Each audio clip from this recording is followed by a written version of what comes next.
Sod grass turns your yard into a lush green haven, perfect for barefoot strolls, playful afternoons, and sunset memories. It's more than grass. It's a backdrop for life's best moments. Here's how to install it. Clear the area.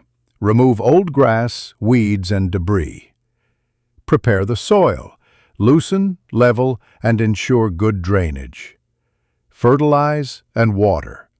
Apply starter fertilizer and lightly moisten the soil. Lay the sod. Start straight, stagger seams, and press edges tightly.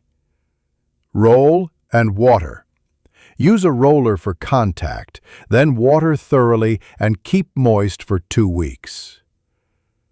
Bring life to your garden and let every step tell a story.